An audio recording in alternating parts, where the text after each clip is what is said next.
République démocratique du Congo, Ministère de l'Éducation nationale et Nouvelle Citoyenneté, projet d'équité et de renforcement du système éducatif, PERS, projet financé par la Banque mondiale. Vous présente E-Recrutement, plateforme en ligne de gestion des concours de recrutement des enseignants et directeurs du primaire en RDC. Inscription à un concours de recrutement. Dans cette capsule, nous allons explorer les étapes nécessaires pour s'inscrire à un concours de recrutement. Le rôle concerné par cette fonctionnalité est le candidat.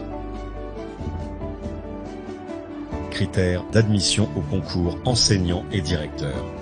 L'inscription au concours pour les postes d'enseignant et de directeur est soumise à des critères bien définis. Pour le concours des enseignants, les conditions d'admission sont les suivantes. Être de nationalité congolaise. Seuls les citoyens congolais sont éligibles. Âge requis. Avoir au moins 18 ans et ne pas dépasser 35 ans. Niveau de qualification. Détenir l'un des diplômes suivants. Diplôme d'État. Option pédagogie.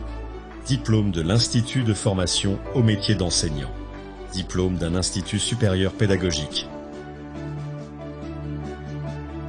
Pour le concours des directeurs, les conditions d'admission sont être de nationalité congolaise.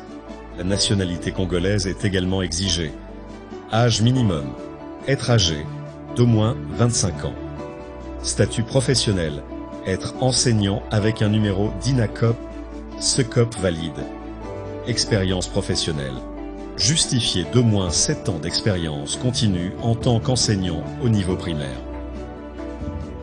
Qualification. Détenir l'un des diplômes suivants. Diplôme d'État. Option pédagogie. Diplôme de l'Institut de formation au métier d'enseignant. Diplôme d'un institut supérieur pédagogique. Informations supplémentaires importantes. Numéro de téléphone actif. Tout candidat doit impérativement fournir un numéro de téléphone valide pour recevoir les notifications concernant son admission au concours. Gratuité de l'inscription. Il est essentiel de rappeler que l'inscription au concours est entièrement gratuite, y compris le dépôt des documents dans les différentes sous-provèdes.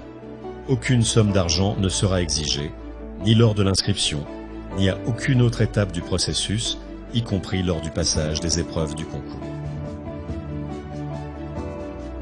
Pour vous inscrire à un concours, vous devez accéder à la plateforme en ligne E-Recrutement via son adresse internet.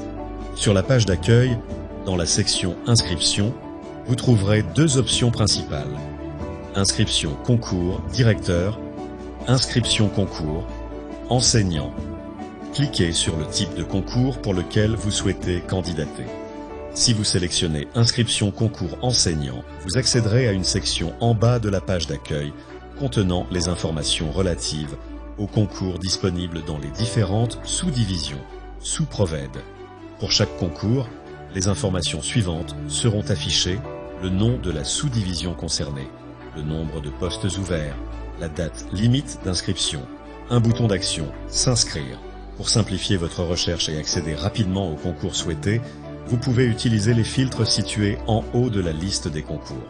Cela vous permet d'accéder directement au concours de la sous-division que vous voulez candidater. Pour ce faire, il suffit de cliquer dans la zone province pour choisir votre province parmi la liste des provinces. Ensuite, choisissez votre provède et enfin la sous-provède parmi la liste des sous-provèdes. Les concours ouverts dans la sous-provède sélectionnée seront affichés. Il suffit par la suite de cliquer sur S'inscrire pour accéder au formulaire de candidature après avoir confirmé votre choix. Un formulaire de candidature vous invite à saisir les informations nécessaires à votre inscription. Comme indiqué dans le haut du formulaire, les champs marqués d'un astérisque, étoile, sont obligatoires et doivent être complétés pour que votre candidature soit acceptée. Cependant, il est fortement recommandé de remplir tous les champs afin de garantir que votre dossier soit complet. Saisir votre nom, post-nom, prénom et votre date et lieu de naissance. Précisez le sexe, la nationalité. Saisissez par la suite votre adresse, sélectionnez votre province administrative, la provède et la sous-provède. Vous devez par la suite préciser votre niveau d'études et chargez des documents justificatifs comme le diplôme, la pièce d'identité, une attestation de bonne vie et mœurs, une attestation d'aptitude physique. Saisissez par la suite votre numéro de téléphone et votre email qui seront utilisés pour vous contacter. Si vous exercez un travail, saisissez les informations relatives à votre employeur. Ensuite, précisez si vous avez un antécédent judiciaire. Vous pouvez charger votre CV et une lettre de motivation. Enfin, indiquez si vous avez un handicap. Si oui, le précisez. Si un champ obligatoire est omis, le système vous en informera et vous demandera de le compléter. Une fois toutes les informations saisies, cliquez sur le bouton « Enregistrer ». Une fenêtre récapitulative s'affichera contenant toutes les données que vous avez fournies. Vérifiez attentivement ces informations, puis cliquez à nouveau sur « Enregistrer » pour passer à l'étape suivante. L'étape suivante consiste à définir un mot de passe qui sera demandé dans toute opération future de connexion à la plateforme. Choisissez un mot de passe de 8 caractères au minimum et le mémorisez. Assurez-vous de choisir un mot de passe que vous pouvez facilement mémoriser, mais qui reste sécurisé. Il est recommandé de mémoriser le mot de passe dans un endroit sécurisé pour pouvoir le retrouver plus tard. Attention, ne perdez pas ce mot de passe, car il sera indispensable pour accéder à votre espace candidat. Une fois votre mot de passe choisi et confirmé, vous serez dirigé vers votre espace candidat. Un message de bienvenue s'affichera, accompagné de votre identifiant unique, code, dans le système. L'identifiant unique, code, doit impérativement être mémorisé. Il constitue, avec votre mot de passe, l'unique moyen de vous connecter à la plateforme. Ce code unique vous sera également demandé lors du passage des épreuves de concours.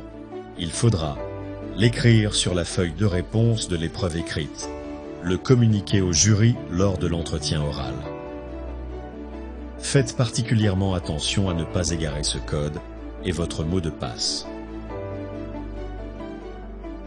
Pour les utilisateurs existants, il est à noter que si vous possédez déjà un compte dans la plateforme, c'est-à-dire que vous avez candidaté dans un précédent concours, il faut cliquer directement sur le bouton connexion pour accéder à votre espace après avoir renseigné votre code et votre mot de passe. Une fois connecté à votre espace candidat, vous pouvez accéder au sous-menu Fiche d'inscription pour consulter et vérifier les informations que vous avez saisies dans le formulaire de candidature. Si nécessaire, vous pouvez également les modifier en cliquant sur l'icône verte située à droite de la fiche. De plus, vous avez la possibilité de mettre à jour votre profil en cliquant sur l'icône « Profil » en haut à droite de l'écran. Cela inclut la possibilité de télécharger une photo qui sera visible à chaque connexion à votre espace candidat. Il est crucial, une fois vos actions terminées, de vous déconnecter en cliquant sur le bouton « Se déconnecter » pour sécuriser votre compte. Si vous ne le faites pas, votre session restera ouverte et toute personne accédant à l'appareil utilisé pourra consulter vos informations personnelles. Les fonctionnalités disponibles dans l'espace candidat feront l'objet d'une présentation détaillée dans une capsule de formation spécialement conçue pour la gestion de cet espace. Il convient également de préciser que les mêmes étapes doivent être suivies pour soumettre une candidature au concours de directeur à une exception près. Les candidats à ce poste devront obligatoirement renseigner leur numéro d'INACOF est requis pour finaliser l'inscription au concours directeur. Ce numéro est obligatoire pour l'inscription au concours. N'hésitez pas de nous contacter pour toute information sur les canaux de contact disponibles par email, via le site du ministère ou sur nos réseaux sociaux.